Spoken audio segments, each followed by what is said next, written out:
I'm curious about a kid from Brooklyn named Jeffrey Epstein. Skipped 2 grades, graduated at 16. Got into an elite math program at NYU. Dropped out and then at 21 was hired to teach physics at the most exclusive private school in Manhattan without a degree. The headmaster was Donald Barr, OSS veteran, precursor to the CIA, who wrote a novel about elites keeping humans as sex slaves, and who just happens to be the father of William Barr, the attorney general who would oversee the jail where Epstein died 45 years later. Small world. One of those students at the Dalton School where Epstein taught was the daughter of Bear Stearns CEO Alan Greenberg. Epstein told people that relationship got him his Wall Street job. Fired from teaching for poor performance, hired on Wall Street the next day.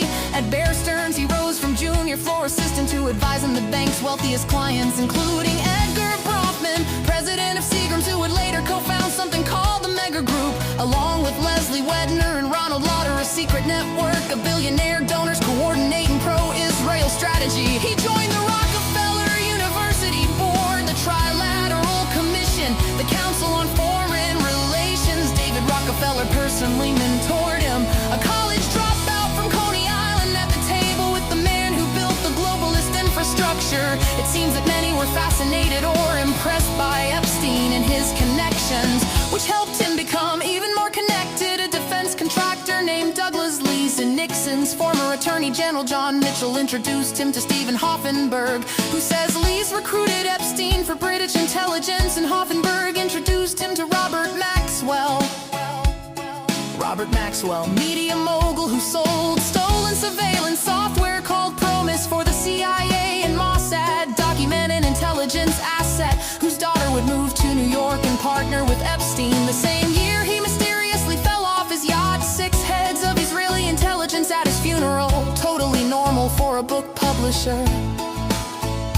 During this same period, Epstein had an Austrian passport with his photo, but a false name and a Saudi address. That's not something you pick up at the post office, that's intelligence tradecraft. One of his clients was Adnan Khashoggi, the middleman, transferring American weapons from Israel to Iran. Iran-Contra, same scandal involving the CIA, same CIA whose precursor employed Donald Barr, same era Bush was running the agency, then the country. And a CIA front airline called Southern Air Transport would later relocate its headquarters to service the brands of Les Werfner, the man who would give Epstein everything. But that's part 2.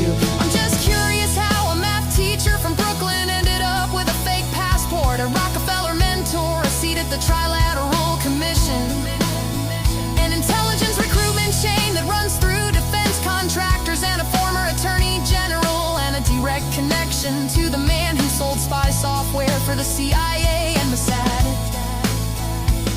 And I'm curious why, when they finally arrested him, there were 10,000 videos seized and sealed, 6 million pages were they released, maybe half. 10 co-conspirators identified and only 1 charge. The CIA director who visited his townhouse now controls all the intelligence, and the president who promised to release everything is attacking the congressman who wrote the Transparency Act. I'm just curious if those files stay sealed, not to protect one man's secrets, but to protect the system that created him.